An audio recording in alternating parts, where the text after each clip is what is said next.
Good morning to you. Trust you are doing well. We are starting our additional maths year one lesson, and we are focusing on limits and differentiation.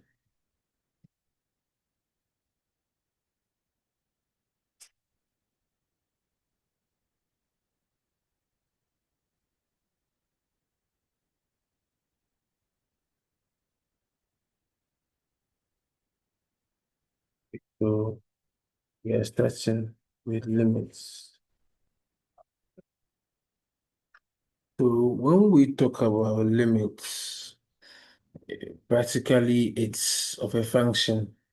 So you cannot talk about limits without looking at a function. You know what a function is.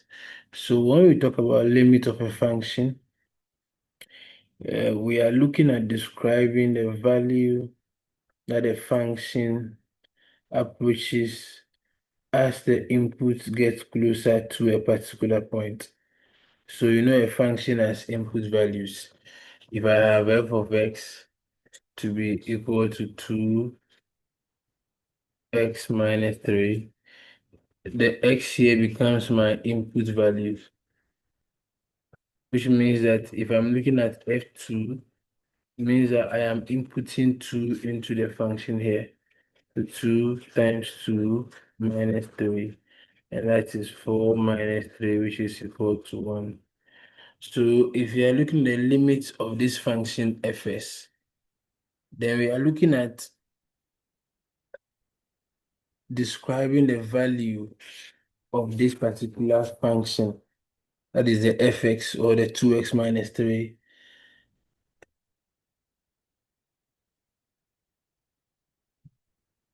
We are looking at, if you are looking at the limit of fx, which is 2x minus 3, we are looking at describing the value that this particular function approaches.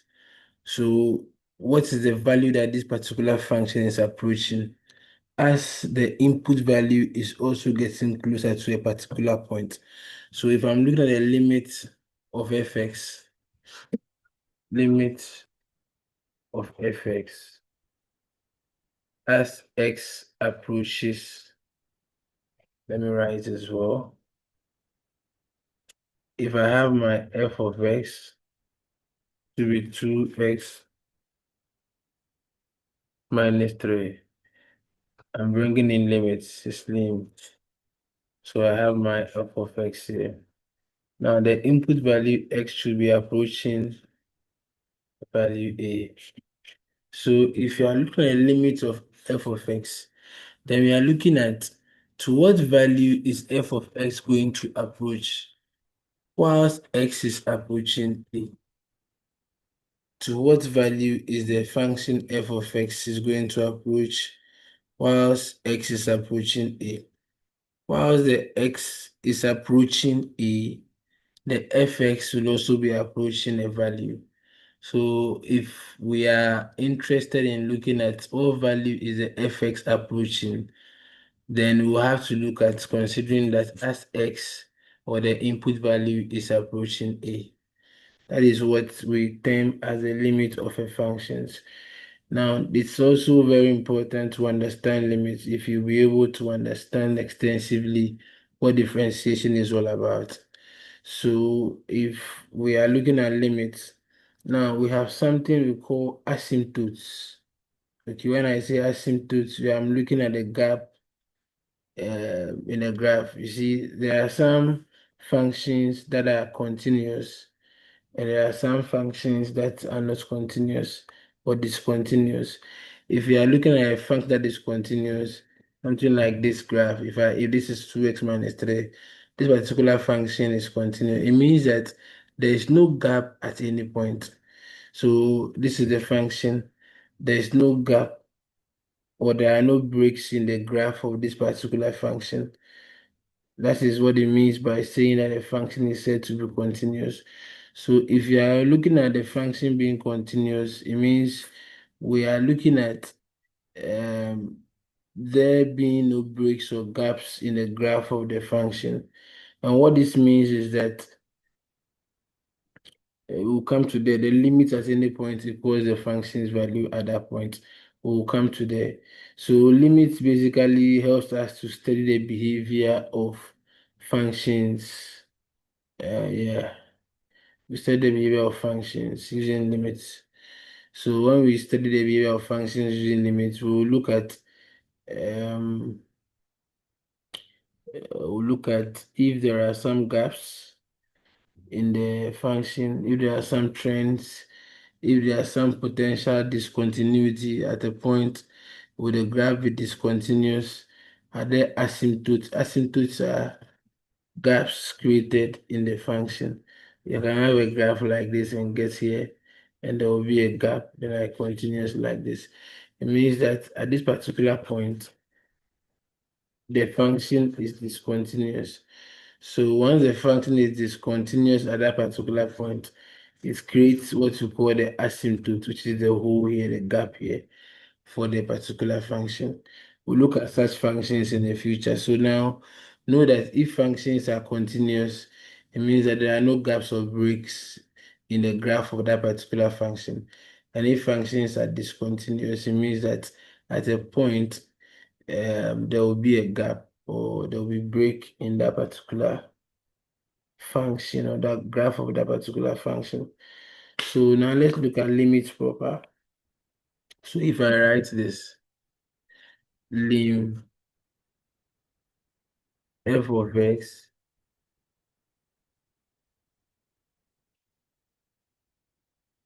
what I'm trying to say is that as this x is getting closer to the value a, then the fx is also getting closer to the value l. So we say this as limit of fx as x approaches a is equal to L. So this means that as x is getting closer to a, the function fx is also getting closer to L. That is how the limit is all about. Now let's take an example to explain what I'm talking about. We can talk about a function g of x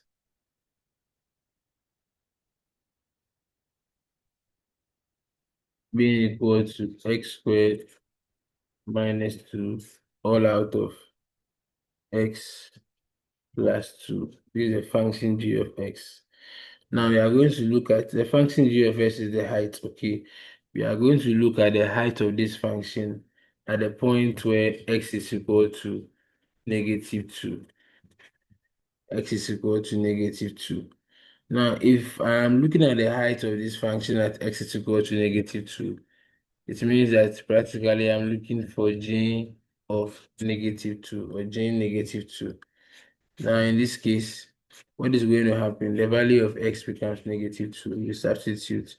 So, negative 2 squared minus 2, all out of negative 2 plus 2.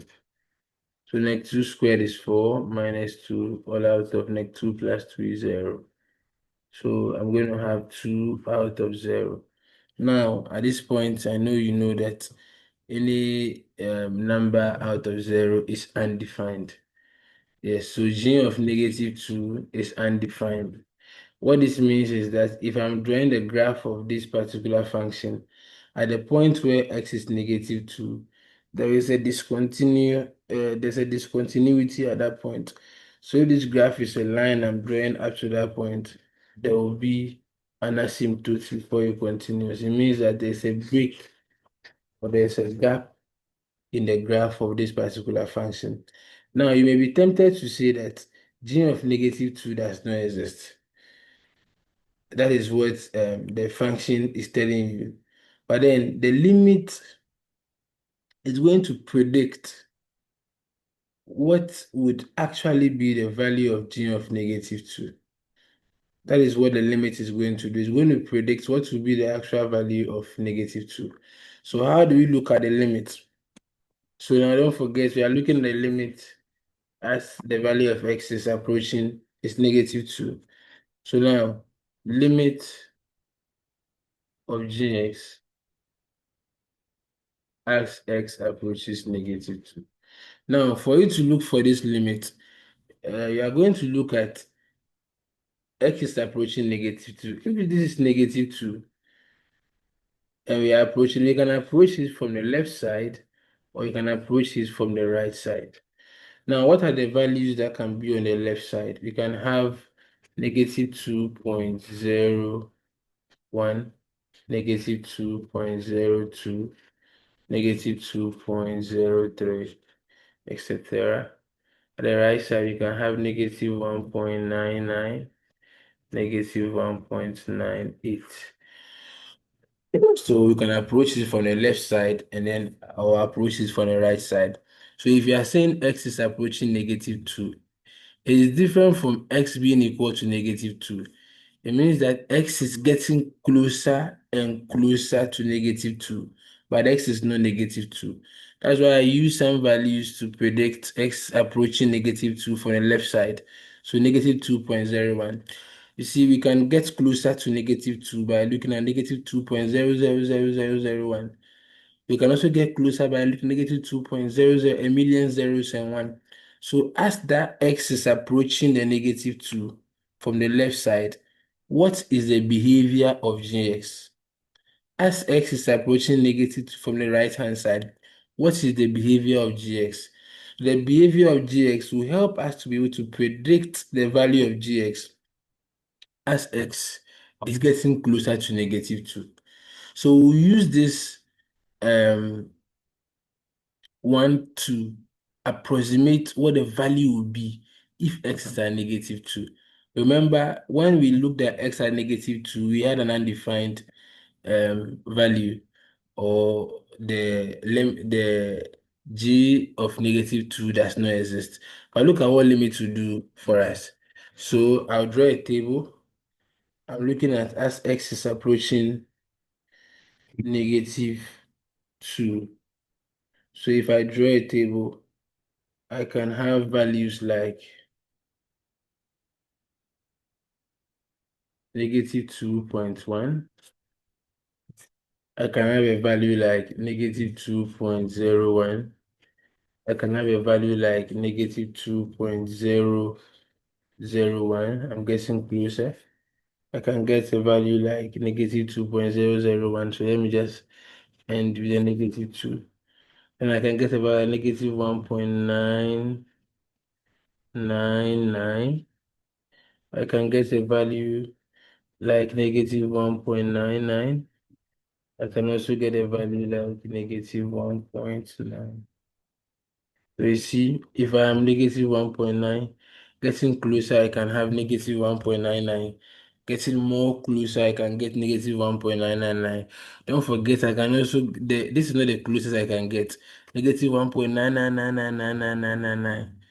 So if I'm going towards the left side, I can have -2.1, getting closer, -2.01, getting closer, -2.001. I can get closer than that, and that can be -2.000000001. So what we are going to do is to look at the behavior of the particular function at -2, and we'll look at the behavior of the function around it, and we'll use that to predict what it will be for -2. So if we slot in the value of -2.1, just you use your calculator. So -2.1 all squared minus 2 over -2.1 plus 1. So the denominator will be -0.1. Then you solve the numerator. If you solve it, we're going to get -4.1000. Then if you look at -2.01, try to punch that on the calculator using the function gx as x squared minus 2 over x plus 2. You punch -2.01 in that particular function. That is, you substitute x using -2.01 and look for where the value of y will be, -4.0100. If you punch for -2.001, you're going to also get -4.0010. Now, the -2 we don't know. So now you punch for -1.9, you are going to get -3. 0.900. If you punch for negative 1.99, you're also going to get negative 3.9900. If you punch for negative 1.999, you'll get negative 3.9990. Now, this is not the closest we can come, Ramon, but we can use that to predict. You saw that when we used negative 2.1, we were at negative 4.100. 2.01, negative 4.0100, 2.01, negative 2, 4.0010. If I should go a step further to do negative 2.0001, you see that this particular one here will be getting far away from the 4, and it's making the number get closer to negative 4.0. So as I am heading towards negative 2, I'm approaching negative 2 from that particular side, I'm going to be also approaching what? Negative 4. If you watch from the downside also, negative 3.90, 9900, 99900. So once I increase the nines, there will be plenty nines here, which will make the number negative 3.99990 getting closer towards negative 4. So looking at whatever we have discussed here, we realize that as the value of x is getting closer to negative 2, the value of g of x is also getting closer to negative 4 from the analogy I've just given. So if you look at this carefully, looking at left to right, we can predict that once the function g of x is approaching negative 2, once the value, once x, which is the input value, is approaching negative 2, and the function will also be approaching what? Negative 4. So you see that when we used the when we used the substitution approach, we realized that we didn't get a value. It was undefined.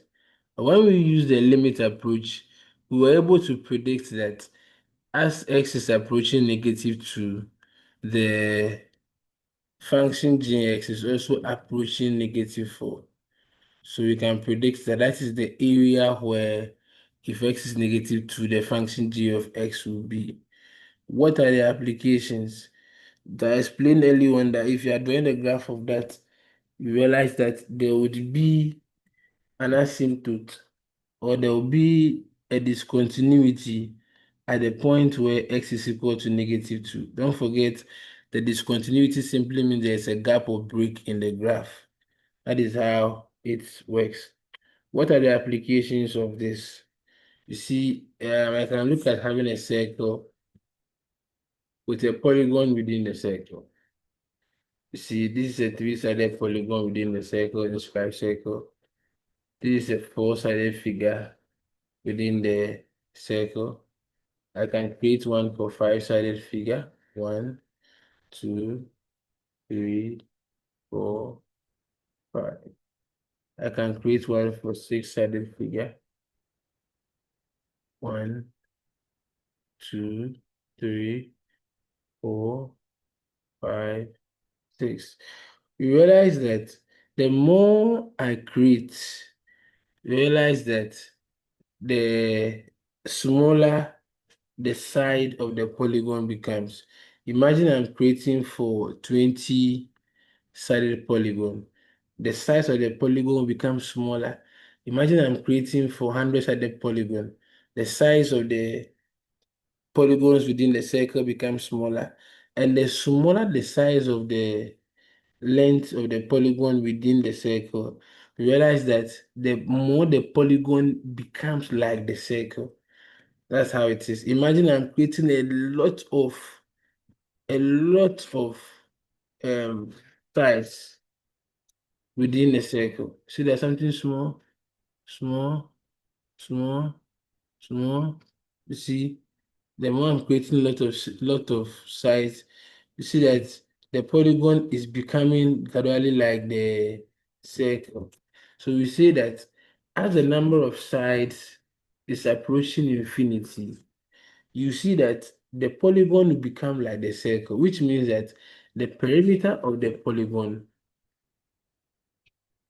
would barely also be approaching the perimeter of the circle. You can see that. And then that also means that the area of the polygon will also be approaching the area of the circle. And all this is possible because n, which is the number of sides of the polygon, is approaching infinity. The more it gets closer to infinity, the more it gets closer to the circle. And the more it gets closer to the circle, the more their areas become the same and their perimeters also become the same. So this is the idea of limits. So let's take some examples. You see, we have one-sided limit. You don't have to um, look at it from both sides like I did. You can decide to take just the left side and you know where it is approaching, where the function is approaching. You can decide to take the right side and you know where the function is also approaching. So if I have f of x to be 2x and I'm asked to find the limit of f of x as x approaches 2. Now, I can take just one side. Let me take from the right. So from there, I can take 2.1. If I take 2.1, if I substitute 2.1 to the function, the value becomes 4.2. I can have 2.01 times 2. I'm going to get 4.02. I can look at 2.001. If I do that, I'm going to get 4.002. So you see, getting towards 2. Whilst I'm approaching 2, what is happening is that my values are also getting closer to 4, where the 2 at this side is getting far away from the 4. The more farther the 2 gets away from the 4, the more our answer becomes what? 4. So we say that the limit of fx as x approaches 2 means that it's also going to be what? 4. So the more x approaches 2, the more the function also approaches what? 4. So in that case, we use that to predict that f of x at x equals 2 should be 4. But you don't have to go through this stress to be able to predict the limit. First, if that happens, it's going to be the same as substituting the value of 2 into the function to get 4. Okay, so first test if f of 2 is existing. If f of 2 is not existing, then the limit would make sure you get a fair idea about what the value of f of 2 would be. And once I test for f of 2 to be and it is 4, it means that as x is approaching 2, our limit will also approach what? 4. And that is it.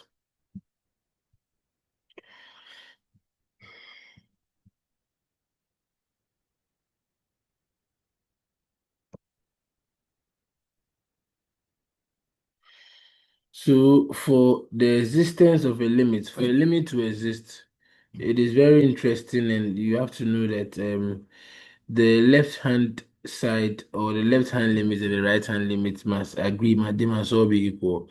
So if I move from the left like I did here, or I move from the right like I did here, and from the left, if I move from the left, I should also be getting or approaching to 4. So the two should what? Agree. So the limit of a function fx as x approaches a specific point is the same as the functional value at that particular point. So you don't have to stress to look out for values that will make x get close to the value. You would have to just substitute because You see from this that we could predict that as x is approaching 2, the function fx is also approaching 4. So we just predicted from these particular values. And if you also put in the value 2, you are going to get 4, which means that the as x is approaching 2 from the function f of x, the answer is the same as the value of 2 in the function. So that is how it works. So far away from the idea of limits, we can look at some properties of limits of a function. What are some properties of the limit of a function? If I have limit as x approaches a, the limit of fx as x approaches a, okay, and I am multiplying that limit by k, it can be the same first property as limit of k f of x as x approaches a.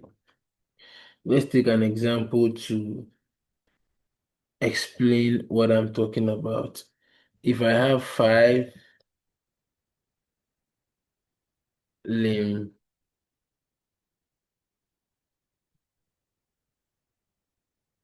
3x plus 8, I'm looking at as x is approaching 2. They are saying this is the same as limit as x approaches to 5 times 3x plus 8. So the result will be the same. If I'm working at this, the left-hand side, what happens is that I substitute the value of 2 here. I'm going to get 5 multiplied by 3 times 2, 6 plus 8, 14, and that is 70.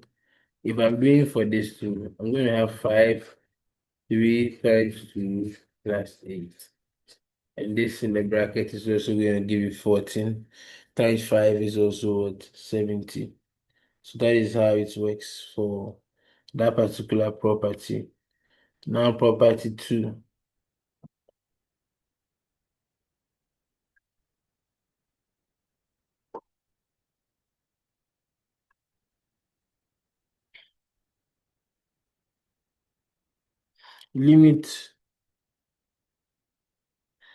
Limit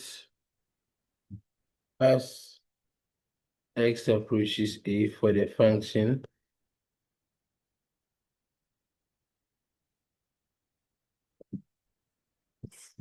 fx plus gx. How then do you solve this? You can have the splitting. You find a limit as x approaches a for the function fx. Then you find the limit as x approaches a for the function gx. Then you sum out the results. Or you can add up the two functions and then find the limit as x approaches a for the result. It's the same. And it also works as plus or minus. If it is minus 2, it also works. And also if they are multiplying, it also works. That is what happens if they are multiplying, it also works.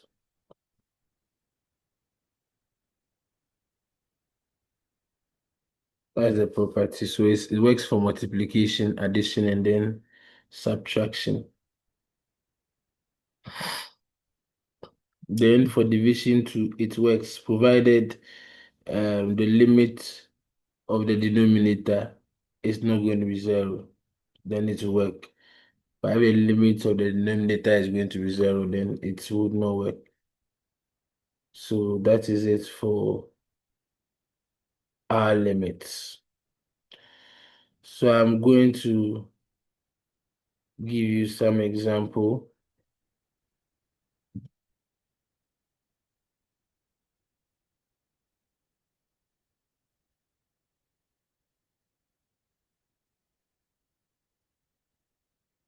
Yeah, we're going to practice. So if f of x is 2x, g of x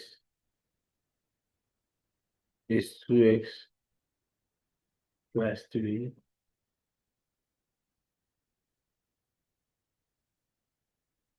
I'm going to find the limits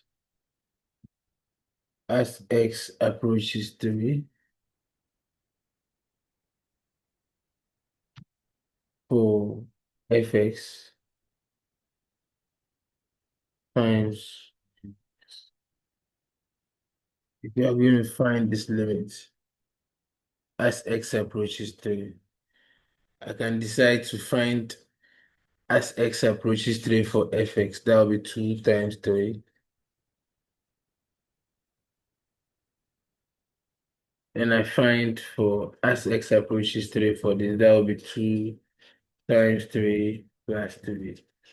So this is 6 and this is 9.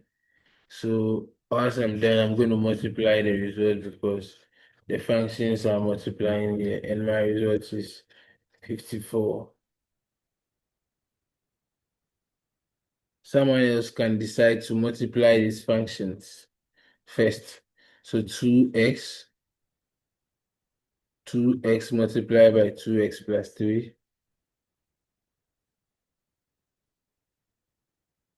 So that will be 4x squared plus 6x. And this is the new function. And we are looking at the limit of this function as x approaches 3. So we are going to do our substitution, 3 squared plus 6 times 3. So this is 9 plus times 4, 36, plus 6, 3, 18. If I'm going to add, the result is going to be the same, 54. So you do either of the approaches that resonates well with you. So that is that for the limits. I'm going to give you questions to practice.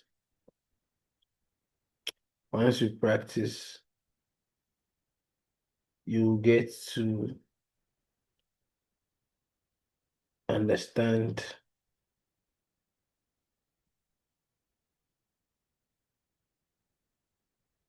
limits. The next lesson, we look at limits as x approaches 0 and as x approaches infinity. Yes, we'll look at that behavior also in our next meeting. Thank you. Have a nice day. Bye bye.